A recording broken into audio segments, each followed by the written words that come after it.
আল কোরআনের সৈনিক আমি, আমার নেই তো কোনো ভয়, এক আল্লাহর গোলাম আমি, এই তো পরিচয় আমার, এই তো পরিচয়। পড়েন না, আল কোরআনের সৈনিক আমি, আমার নেই তো কোনো ভয়, এক আল্লাহর গোলাম আমি, এই তো পরিচয় আমার, এই তো পরিচয়। কথা বলেন ঠিক কিনা? তাহলে ভাইরা আমার, আমরা সর্বপ্রথম ঈমান আনবো আল্লাহর প্রতি, এরপরে কিন্তু আমরা নেক আমল করব। নেক আমল যদি করতে যাই তাহলে আমাদের প্রথম কিন্তু নামাজের দরকার আছে না নাই?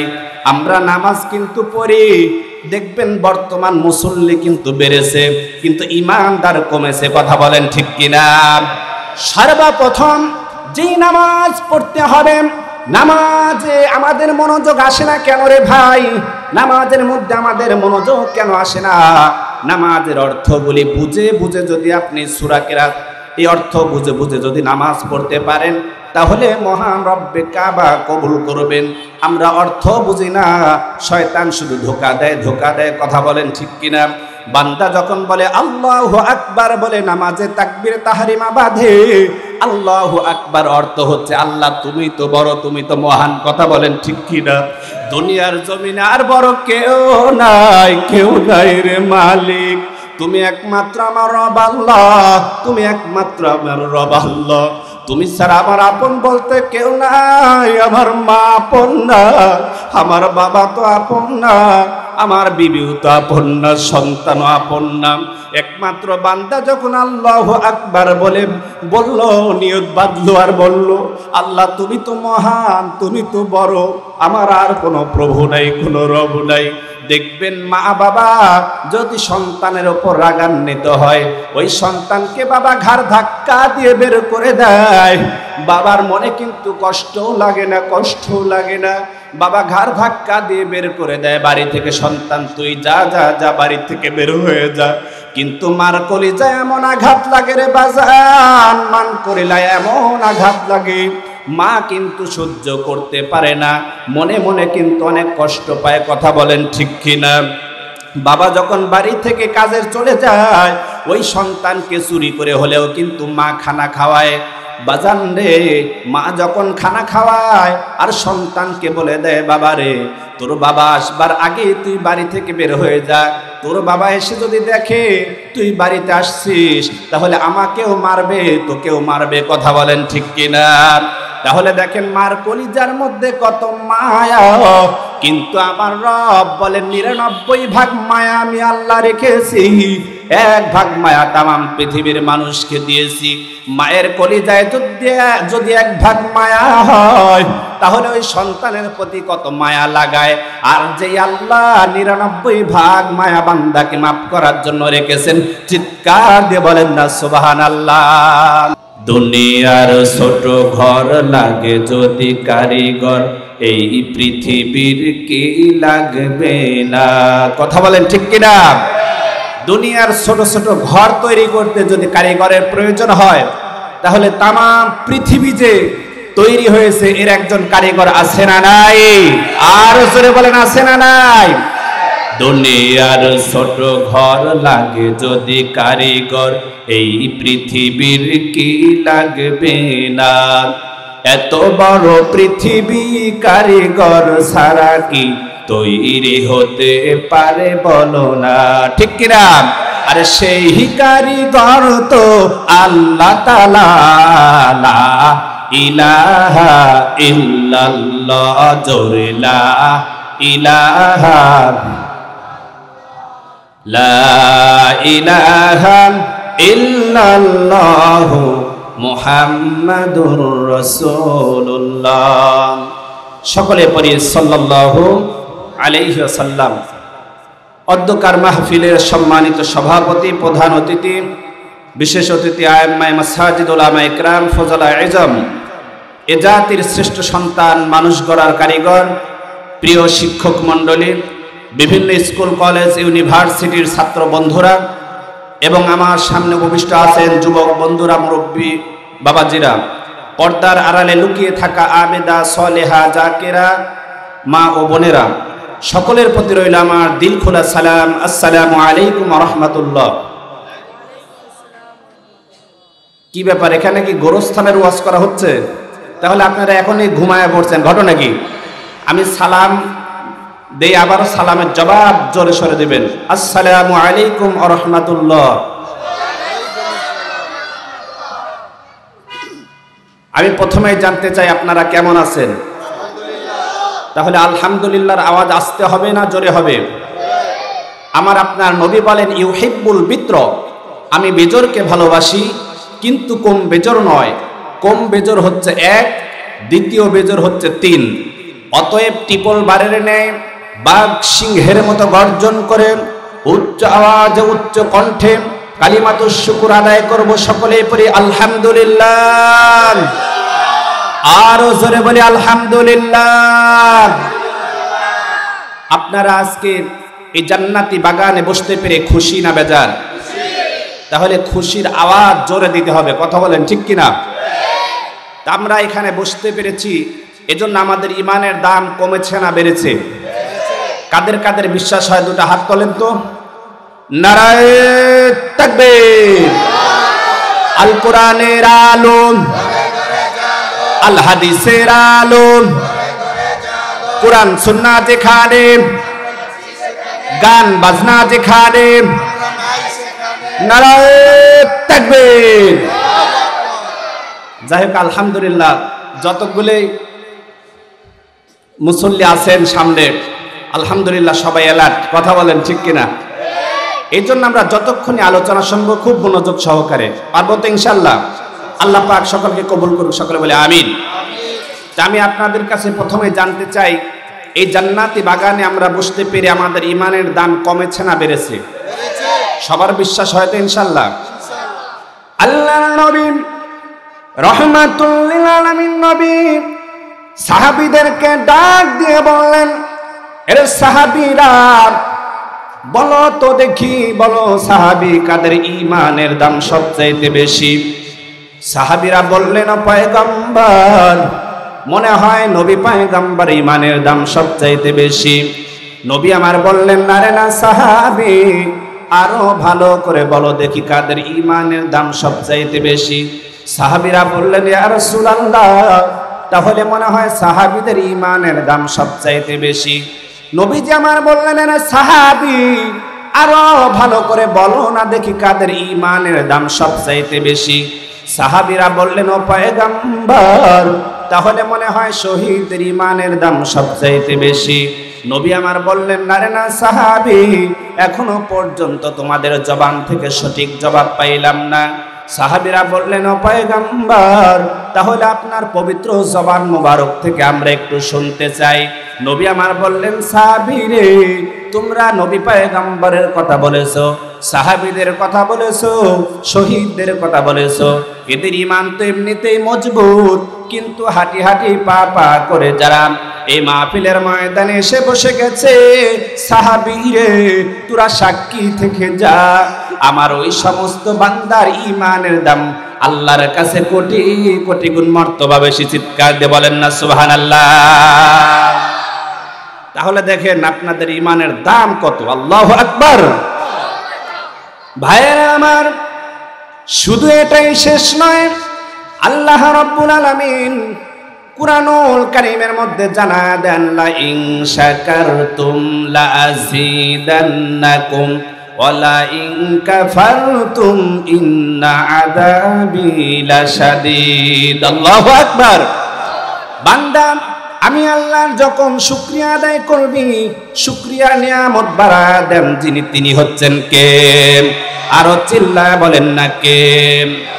বান্দা, তোর চাকরির জীবনে নিয়ামত, সাংসারিক জীবনে নিয়ামত, পারিবারিক জীবনে নিয়ামত, শুধু নিয়ামত আর নিয়ামত, চতুর্দিকে শুধু নিয়ামত। বান্দা বুঝবে না তার কোন দিক দিয়ে নিয়ামত আসতেছে, কথা বলেন ঠিক কিনা? আমার ভাইরা, বাবাজিরা, নবীজি আমার রাস্তা দিয়ে যান, হঠাৎ করে আবু হুরায়রার সাথে দেখা হয়ে যায়। আবু হুরায়রাকে ডাক দিয়ে বললেন, হে আবু হুরায়রা, তুমি কি করো আবু হুরায়রা? আবু হুরায়রা ডাক দিয়ে বললেন, ও পয়গম্বর, আমি বৃক্ষরোপণ করি গো, বৃক্ষরোপণ করি। নবী আমার বললেন, আবু হুরায়রা রে, কি বৃক্ষরোপণ করো, এর চাইতে উত্তম কোন গাছের কথা বলে দেব নাকি, বলে দেব নাকি? আবু হুরায়রা বললেন, ইয়া রাসূলুল্লাহ, ইয়া হাবিবাল্লাহ, অবশ্যই বলে দিন। নবীজি আমার বললেন, আবু হুরায়রা রে, তুমি যদি সুবহানাল্লাহি আলহামদুলিল্লাহি লা ইলাহা ইল্লাল্লাহু আল্লাহু আকবার এই তাসবিহগুলি যদি পাঠ করো আবু হুরায়রা, তাহলে আমি নবী ওয়াদা করলাম জান্নাতের মধ্যে তোমার প্রত্যেকটা তাসবির বিনিময়, এক একটা তাসবির বিনিময়ে একটা গাছ রোপণ করে দেওয়া হবে। চিৎকার দিয়ে বলেন না সুবহানাল্লাহ। তাহলে সুবহানাল্লাহ আলহামদুলিল্লাহ বললে লাভ না লস? তো ভাইরা আমার, আমি যে ছোট্ট একটা আয়াতে কারিমা তেলাওয়াত করেছি সূরাতুল কাহাফ থেকে, আল্লাহ রাব্বুল আলামিন জানায়া দেন, ইন্নাল্লাযীনা আমানু ওয়া আমিলুস সলিহাতি কানাত লাহুম জান্নাতুল ফিরদাউসি নুজুলা। চিৎকার দিয়ে বলা যাবে নাকি সুবহানাল্লাহ? ইন্নাল্লাযীনা আমানু, নিশ্চয় যারা ঈমান আনয়ন করেছেন, ওয়া আমিলুস সলিহা, এবং নেক আমল করেছেন, কানাত লাহুম জান্নাতুল ফিরদাউস, তাদের জন্য রয়েছে আমি আল্লাহর জান্নাত, জান্নাতুল ফিরদাউস। চিৎকার দিয়ে বলেন না সুবহানাল্লাহ? তাহলে ইন্নাল্লাযীনা আমানু, নিশ্চয় যারা ঈমান আনয়ন করবে, ওয়া আমিলুস সলিহা, এরপরেই কিন্তু নেক আমল করতে হবে। আগে আনতে হবে ঈমান। কথা বলেন ঠিক কিনা? আগে কি আনতে হবে? ঈমান আনতে হবে, এরপরেই হচ্ছে নেক আমল। তাহলে আমানু, সর্বপ্রথম ঈমান আনতে হবে কার ওপর? আরো চিৎকার দিয়ে বলেন না কার ওপর? আমরা কিন্তু ছোট্টবেলায় মক্তবে পড়েছি, আমানতু বিল্লাহি ওয়া মালাইকাতিহি ওয়া কুতুবিহি ওয়া রুসুলিহি ওয়াল ইয়াউমিল আখিরি ওয়াল কদরি খায়রিহি ওয়া শাররিহি মিনাল্লাহি তাআলা ওয়াল বা'সি বা'দাল মাউত। আমানতু বিল্লাহি ওয়া মালাইকাতিহি ওয়া কুতুবিহি, আমানতু বিল্লাহ, সর্বপ্রথম ঈমান আনতে হবে আল্লাহর ওপর। কথা বলেন ঠিক কিনা? আল্লাহ পাক জানায় দেন, ইন্নাল্লাযীনা ক্বালু রাব্বুনাল্লাহ, নিশ্চয় যারা বলবে আমি রব হচ্ছে একমাত্র আল্লাহ, সুম্মাস্তাকামু, এবং এর ওপর অটল থাকবে, অবিচল থাকবে, তাদের উপর দিয়ে যত ঝড় তুফান সাইক্লোন যা কিছু আসুক না কেন, যে ব্যক্তি সুম্মাস্তাকামু, এর ওপর অটল থাকবে, অবিচল থাকবে, তার কোনো ভয় নাই, আল্লাহ তাখাফু ওয়ালা তাহজানু, তার কোনো চিন্তাও নাই, ওয়া আবশিরু বিল জান্নাহ, তার জন্য রয়েছে আমি আল্লাহর জান্নাত। চিৎকার দিয়ে বলেন না সুবহানাল্লাহ? ভাইরা আমার, তাহলে আমানতু বিল্লাহ, সর্বপ্রথম আমরা ঈমান এনেছি মহান রব্বে কাবার প্রতি, ওয়া মালাইকাতিহি, অমালাইকাতিহি, ফেরেশতাগণের প্রতি, অকুতুবিহি, তার কিতাবের প্রতি, কোরআনের প্রতি মানে এনেছি কিনা? অকুতুবিহি অরুসুলিহি, এবং রাসূলগণের প্রতি ঈমান আনার দরকার আছে না নাই? ওয়াল ইয়াউমিল আখির, আখিরাতের প্রতি ঈমান এনেছি, দুনিয়ার পরে যে আখিরাতের জীবন আছে এর প্রতি ঈমান আনার দরকার আছে না নাই?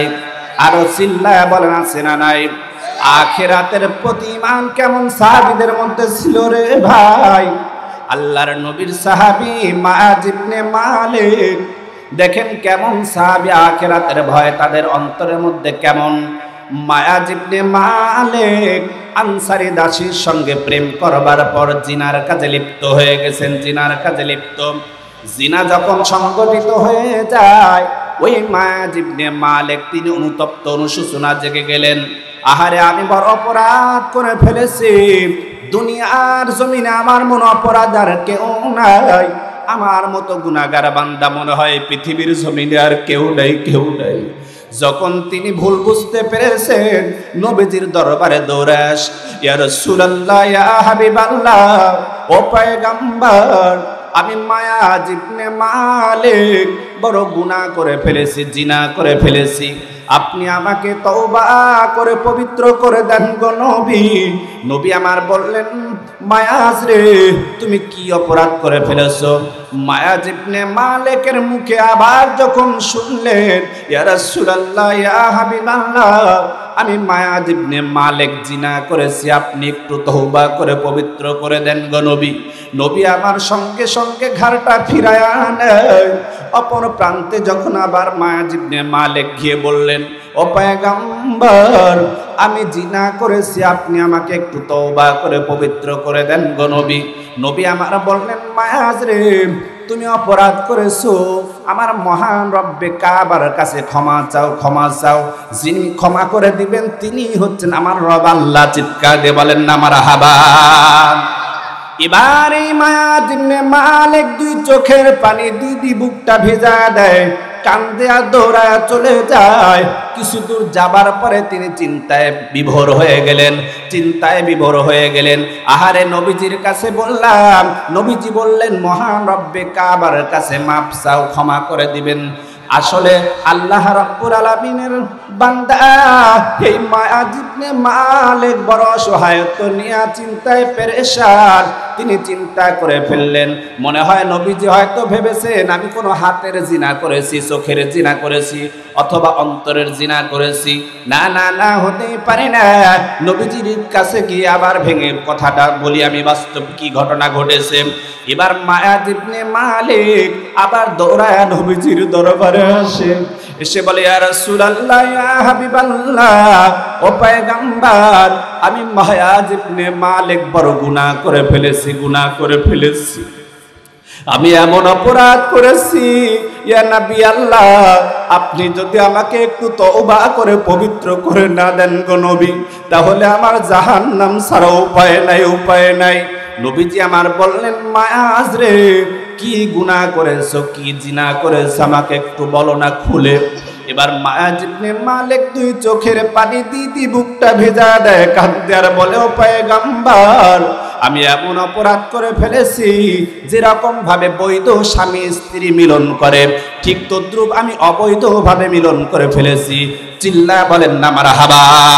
এবার মায়াজ ইবনে মালিক আনসারী দাসী প্রেম করবার পর জিনার কাজে যখন লিপ্ত হয়ে গেল, নবীজির দরবারে এরকম ভাবে যখন কান্নাকাটি শুরু করে দিলেন, পয়গম্বর ডাক দিয়া বলেন, এ মায়াজ, তুমি যেই বড় অপরাধ করে ফেলেছো, অপরাধ করে ফেলেছো। ইসলামী শরীয়তের হুকুম হচ্ছে বিবাহের পরে কেউ যদি জিনা করে তাকে কতল করা। সাহাবীরা তাকে কতল করলো, কতল করবার পর তাকে কবরস্থ করা হলো। কিন্তু এই মায়াজ ইবনে মালিকের কবরের পাশে দুইজন যুবক ডাক দিয়ে বললেন, আচ্ছা ভাই শোনো রে, এই মায়াজ ইবনে মালিক গুনাহ করেছে, গুনাহ করেছে, পৃথিবীর কোনো মানুষ দেখি নাই, একমাত্র দেখেছেন যিনি, তিনি কে? আরো চিৎকার দিয়ে বলা যাবে নাকি কে? ভাইয়েরা আমার, এই মায়াজ ইবনে মালিক গুনাহ করবার পর যখন তাকে কতল করা হলো, কবরস্থ করা হলো, যখন সাথে সাথে দুইজন যুবক তারা কবরের পাশে কথোপকথন শুরু করে দিয়েছেন।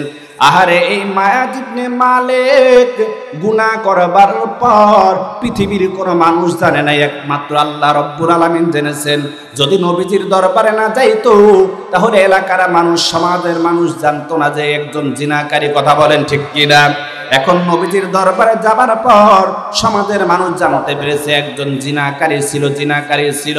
নবীজি আমার এই দৃশ্য দেখবার পর ওই যুবক দুইটির ডাক দিয়ে বললেন, যুবক রে, আচ্ছা তুমি আসো তো দেখি রে যুবক, আচ্ছা কি কথোপকথন শুরু করে দিয়েছো? এই যুবক দুইটি বললেন, ইয়া রাসূলুল্লাহ, ইয়া হাবিবাল্লাহ, ও পয়গম্বর, যেটা সত্য ঘটনা আমরা সেটাই বলেছি। আচ্ছা আপনার কাছে যদি না যাইতো তাহলে তো জিনাকারী হিসেবে সাব্যস্ত হতো না, তাকে কতল করা হতো না। এবার নবীজি আমার ডাক দিয়ে বললেন, সাহাবীরা তোমরা সাক্ষী থেকে আমার সাহাবী এই মায়াজ ইবনে মালিক এমন ভাবে তওবা করেছে, তওবা করেছে, আমার আল্লাহর কাছে এত গ্রহণযোগ্য হয়ে গেছে। মায়াজ ইবনে মালিকের তওবা যদি এক পাল্লায় দেওয়া যায়, আর তামাম উম্মতের তওবা যদি এক পাল্লায় দেওয়া যায়, মায়াজ ইবনে মালিকের তওবা দিয়া আমার গোটা উম্মতের নাজাতের জন্য যথেষ্ট হয়ে যাবে। চিৎকার দিয়ে বলেন না সুবহানাল্লাহ। তাহলে দেখছেন কেমন তওবা করেছে সাহাবীরা, আখিরাতের ভয় কলিজার মধ্যে নিয়ে। কথা বলেন ঠিক কিনা? অথচ আমরা অহরহ গুনাহ করতেছি, কিন্তু তওবার নামে কোনো খবর নাই। কথা বলেন ঠিক কিনা ভাইয়েরা আমার? তাহলে দেখেন এই মায়াজ ইবনে মালিক কিভাবে তওবা করলেন। যদি আপনি দিলে দিলে খাঁটি তওবা করেন তাহলে জীবনের গুনাহ মাফ করে দিবেন। তিনি হচ্ছেন কে? আরো চিল্লায়া বলেন না কে? এ আল্লাহর বান্দা নবীর উম্মত, গভীর মনোযোগ দাও রে বাবা। তাহলে দেখো সাহাবীদের মধ্যে আখিরাতের ভয় কেমন ছিল, তাদের ঈমানের স্পিড কেমন ছিল। তাহলে এক নম্বরে সর্বপ্রথম ঈমান আনতে হবে আল্লাহর ওপর। কথা বলেন ঠিক কিনা? এরপরেই কিন্তু আমাদের নেক আমল করতে হবে। আমলে সলেম নেক আমল যদি তুমি করতে পারো বান্দারে, তাহলে তোমার জীবনের গুনাহ মাফ হয়ে যাবে, মাফ হয়ে যাবে। তখনই আমার আল্লাহ জানায়া দেন তাদের জন্য রয়েছে আমি আল্লাহর জান্নাত, জান্নাতুল ফিরদাউস। চিৎকার দিয়ে বলেন না সুবহানাল্লাহ। আল কোরআনের সৈনিক আমি, আমার নেই তো কোনো ভয়, এক আল্লাহর গোলাম আমি, এই তো পরিচয় আমার, এই তো পরিচয়। পড়েন না, আল কোরআনের সৈনিক আমি, আমার নেই তো কোনো ভয়, এক আল্লাহর গোলাম আমি, এই তো পরিচয় আমার, এই তো পরিচয়। কথা বলেন ঠিক কিনা? তাহলে ভাইরা আমার, আমরা সর্বপ্রথম ঈমান আনবো আল্লাহর প্রতি, এরপরে কিন্তু আমরা নেক আমল করব। নেক আমল যদি করতে যাই তাহলে আমাদের প্রথম কিন্তু নামাজের দরকার আছে না নাই? আমরা নামাজ কিন্তু পড়ি, দেখবেন বর্তমান মুসল্লি কিন্তু বেড়েছে, কিন্তু ঈমানদার কমেছে। কথা বলেন ঠিক কিনা? সর্বপ্রথম যেই নামাজ পড়তে হবে, নামাজে আমাদের মনোযোগ আসে না কেন রে ভাই? নামাজের মধ্যে আমাদের মনোযোগ কেন আসে না? নামাজের অর্থগুলি বুঝে বুঝে যদি আপনি সূরা কিরাত এই অর্থ বুঝে বুঝে যদি নামাজ পড়তে পারেন তাহলে মহান রব্বে কাবা কবুল করবেন। আমরা অর্থ বুঝি না, শয়তান শুধু ধোঁকা দেয়, ধোঁকা দেয়। কথা বলেন ঠিক কিনা? বান্দা যখন বলে আল্লাহু আকবার, বলে নামাজে তাকবীর তাহরিমা বাঁধে। আল্লাহু আকবার অর্থ হচ্ছে আল্লাহ তুমি তো বড়, তুমি তো মহান। কথা বলেন ঠিক কিনা? দুনিয়ার জমিনে আর বড় কেউ নাই, কেউ নাই রে মালিক। তুমি একমাত্র আমার রব আল্লাহ, তুমি একমাত্র আমার রব আল্লাহ। তুমি ছাড়া আমার আপন বলতে কেউ নাই। আমার মা আপন না, আমার বাবা তো আপন না, আমার বিবিও তো আপন না, সন্তানও আপন না। একমাত্র বান্দা যখন আল্লাহু আকবার বলল, নিয়ত বাঁধলো আর বলল আল্লাহ তুমি তো মহান, তুমি তো বড়, আমার আর কোনো প্রভু নাই, কোনো রব নাই। দেখবেন মা বাবা যদি সন্তানের ওপর রাগান্বিত হয়, ওই সন্তানকে বাবা ঘাড় ধাক্কা দিয়ে বের করে দেয়। বাবার মনে কিন্তু কষ্টও লাগে না, কষ্টও লাগে না। বাবা ঘাড় ধাক্কা দিয়ে বের করে দেয় বাড়ি থেকে, সন্তান তুই যা যা যা, বাড়ি থেকে বের হয়ে যা। কিন্তু মার কলিজায় এমন আঘাত লাগে রে বাজান, মান করিলায় এমন আঘাত লাগে, মা কিন্তু সহ্য করতে পারে না, মনে মনে কিন্তু অনেক কষ্ট পায়। কথা বলেন ঠিক কিনা? বাবা যখন বাড়ি থেকে কাজে চলে যায়, ওই সন্তানকে চুরি করে হলেও কিন্তু মা খানা খাওয়ায়। বাজান রে, মা যখন খানা খাওয়ায় আর সন্তানকে বলে দেয় বাবা রে, তোর বাবা আসবার আগে তুই বাড়ি থেকে বের হয়ে যা, তোর বাবা এসে যদি দেখে তুই বাড়িতে আসছিস তাহলে আমাকেও মারবে, তোকেও মারবে। কথা বলেন ঠিক কিনা? তাহলে দেখেন মার কলিজার মধ্যে কত মায়া, কিন্তু আমার রব বলেন ৯৯ ভাগ মায়া আমি আল্লাহ রেখেছি, ১ ভাগ মায়া তামাম পৃথিবীর মানুষকে দিয়েছি। মায়ের কলিজায় যদি ১ ভাগ মায়া হয় তাহলে ওই সন্তানের প্রতি কত মায়া লাগায়। আর যে আল্লাহ ৯৯ ভাগ মায়া বান্দাকে মাফ করার জন্য রেখেছেন, চিৎকার দিয়ে বলেন না সুবহানাল্লাহ। আমার ভাইরা বাবাজিরা, বান্দা যখন আল্লাহু আকবার বলে নিয়ত বাঁধলো আর বলল আল্লাহ তুমি তো মহান, তুমি তো বড়, বান্দা যখন সানা পড়ে সুবহানাকাল্লাহুম্মা বিহামদিকা ওয়া তাবারাকা ইসমুকা ওয়া তাআলা জাদ্দুকা ওয়া লা ইলাহা গায়রুক। কথা বলেন ঠিক কিনা? বান্দা যখন বললাম সুবহানাকাল্লাহুম্মা, পুত পবিত্র সেই মহান সত্তা, তুমি একমাত্র আমার রব আল্লাহ, আর কোন প্রভু নাই, কোন রব নাই। ওয়া বিহামদিকা, আল্লাহ আমরা তো তোমারই প্রশংসা করলাম। ওয়া তাবারাকাসমুকা, ও আল্লাহ তুমি তো বরকতওয়ালা, ওয়া তাওয়ালা জাদ্দুকা, আল্লাহ তুমি তো ইজ্জতওয়ালা, ওয়ালা ইলাহা গায়রুক, আল্লাহ তুমি ছাড়া আর কোনো ইলাহা নাই, আর কোনো প্রভু নাই। কথা বলেন ঠিক কিনা? বান্দা যখন এইরকম ভাবে নামাজ পড়ার অর্থের দিকে তাকায়, শয়তান চিন্তা করে আহারে, শয়তান চিন্তা করে আহারে এই বান্দাকে কিভাবে ধোঁকা দেওয়া যায়, কিভাবে ধোঁকা দেওয়া যায়। এই রকম ভাবে যখন বান্দা যখন সূরা ফাতিহা পড়বে আর অর্থের দিকে তাকাবে, কিন্তু শয়তান চিন্তা করবে আহারে এখানে তো আমি ধোঁকা দিতে পারলাম না, সূরাতুল ফাতিহায় কি ধোঁকা দেব। বান্দা যখন বলে আউযু বিল্লাহি মিনাশ শাইতানির রাজিম, বিতাড়িত শয়তানের ওয়াসওয়াসা থেকে পানাহ চাই, শয়তান বলবে আহারে আউযু বিল্লাহর জায়গায় ধোঁকা দিতে পারলাম না। বান্দা যখন বলবে বিসমিল্লাহির রহমানির রহিম, পরম করুণাময় দয়াময় আল্লাহ তুমি ছাড়া তো আর কোনো প্রভু নাই, রব নাই, এই রকম ভাবে বান্দা যখন বলবে আর অর্থের দিকে খেয়াল করবে বাজান, শয়তান চিন্তা করবে আহারে এখানেও তো ধোঁকা দিতে পারলাম না, মাঝখানে সূরা ফাতিহার মাঝখানে ধোঁকা দেব। বান্দা যখন বলবে আলহামদুলিল্লাহি রাব্বিল আলামিন, বিশ্ব জগতের মালিক যিনি একমাত্র, তার প্রশংসা। কথা বলেন ঠিক কিনা? বাজান রে আমার ভাইরা মা বোনেরা, গভীর মনোযোগ রে মান দেখেন, বান্দা যখন বলবে আর রহমানির রহিম, আল্লাহ তুমি তো রহমান তুমি তো রহিম, যখন বান্দা নামাজের মধ্যে তেলাওয়াত করবে আর অর্থের দিকে তাকাবে, শয়তান চিন্তা করবে আহারে এখানেও তো ধোঁকা দিতে পারলাম না, ধোঁকা দিতে পারলাম না। বান্দা যখন বলবে মালিক ইয়াউমিদ্দিন, বিচার দিবসের মালিক একমাত্র রব। কথা বলেন ঠিক কিনা? বিচার দিবসের মালিক কে? বান্দা যখন বলবেন ইয়াকা নাবুদু ওয়া ইয়াকা নাস্তাঈন, আল্লাহ আমরা তো তোমার ইবাদত করি আবার তোমার কাছে সাহায্য চাই। বান্দা যখন এই রকম ভাবে তেলাওয়াত করবে নামাজের মধ্যে আর অর্থের দিকে তাকাবে, শয়তান চিন্তা করবে আহারে এখানেও তো ধোঁকা দিতে পারলাম না, ধোঁকা দিতে পারলাম না। বান্দা যখন বলবে ইহদিনাস সিরাতাল মুস্তাকিম, ও আল্লাহ তুমি আমারে একটা সহজ সরল পথ দেখায়া দাও, যেই পথে হাঁটলে আমি জান্নাত পর্যন্ত পৌঁছাতে পারবো, যেই পথে চললে আমি সিরাতাল মুস্তাকিম সহজ সরল একটা পথ দেখতে পারবো, সেই রকম একটা আমারে পথ দেখায়া দাও। বান্দা যখন বলবে সিরাতাল লাযিনা আনআমতা আলাইহিম, আল্লাহ এই অভিশপ্ত দলে আমাকে ফেলায়ো না রে আল্লাহ। বান্দা যখন বলবে গায়রিল মাগদুবি আলাইহিম, ইহুদিদের পথ দেখায়ো না, ওয়ালাদ-দাল্লিন খ্রিস্টানদের পথ তুমি দেখায়ো না। বান্দা যখন বলবে আমিন আমিন, তখন সাথে সাথে ফেরেশতারাও বান্দার সাথে আমিন বলবে। বান্দার আমিন আর ফেরেশতাদের আমিন যখন একত্রিত হয়ে যায়, মিলে যায়, তখন আমার আল্লাহ ডাক দিয়ে বললেন গোলাম তোর জীবনের সব গুনাহগুলি মাফ করে দিলাম আমি আল্লাহ। চিৎকার দিয়ে বলা যাবে নাকি সুবহানাল্লাহ? বান্দা যখন বলবে আর একটা সূরা মিলাবে বিসমিল্লাহির রহমানির রহিম, পরম করুণাময় দয়াময় আল্লাহ তোমার নামে শুরু করলাম। বান্দা যখন বলবে কুল হুয়াল্লাহু আহাদ, আল্লাহ একমাত্র তুমি তো এক, দ্বিতীয় আমার কোনো প্রভু নাই, কোনো রব নাই।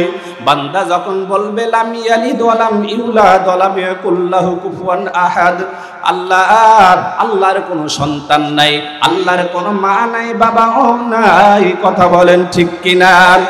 যখন বান্দা এরকম ভাবে সূরা তেলাওয়াত করবে আর অর্থের দিকে তাকাবে, শয়তান চিন্তা করবে আহারে এখানেও তো ধোঁকা দিতে পারলাম না, তাহলে তাকে রুকুতে গিয়ে ধোঁকা দেব।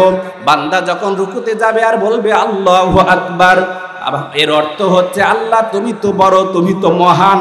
বান্দা যখন এইরকম ভাবে তেলাওয়াত করবে আর অর্থের দিকে তাকাইবে, তখন শয়তান চিন্তা করবে আহারে কারে ধোঁকা দিতে পারলাম না, রুকুতে গেলে আমি ধোঁকা দেব। বান্দা যখন বলবে সুবহান রাব্বিয়াল আযীম, আল্লাহ পুত পবিত্র, তুমি তো একমাত্র আযীম, আল্লাহ তুমি ছাড়া তো আর আমার কোনো প্রভু নাই।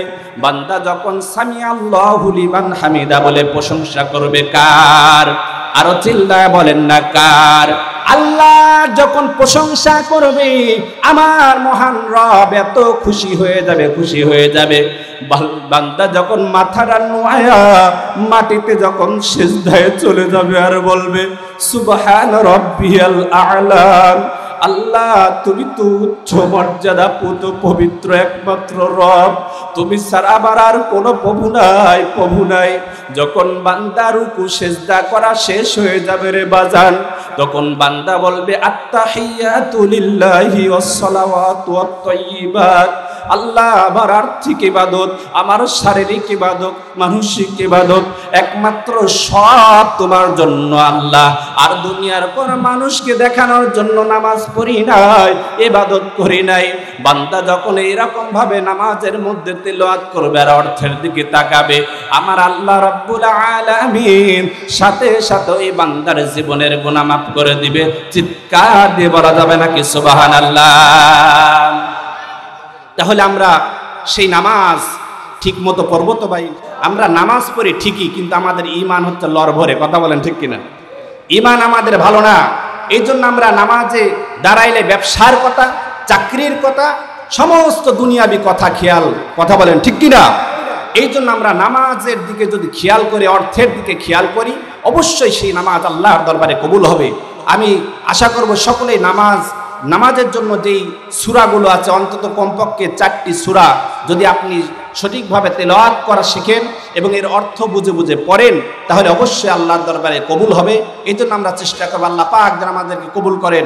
আর আমার সম্মানিত বড় ভাই মুফতি আব্দুল লতিফ সিদ্দিকী দিনাজপুরি, যিনি অত্যন্ত জ্ঞানগর্ভ আলোচনা করেন, আপনারা শুনবেন আর ওনার জন্য দোয়া করবেন যাতে করে আল্লাহ তাআলা সারা বাংলার জগতে আল্লাহ পাক দ্বীনের দাঈ হিসাবে কবুল করে নেন। সকলে বলে আমিন। আর আমার জন্য দোয়া করবেন, আমার অনেকেই কিন্তু পরিচিত এলাকার মানুষ, কথা বলেন ঠিক কিনা? আমার জন্য দোয়া করবেন আল্লাহ তাআলা যেন আমাকে কবুল করেন। সকলে বলে আমিন। ওয়া আখির দাওয়ানা আনিল হামদুলিল্লাহি রাব্বিল আলামিন। আসসালামু আলাইকুম ওয়া রাহমাতুল্লাহি তাআলা ওয়া বারাকাতুহু।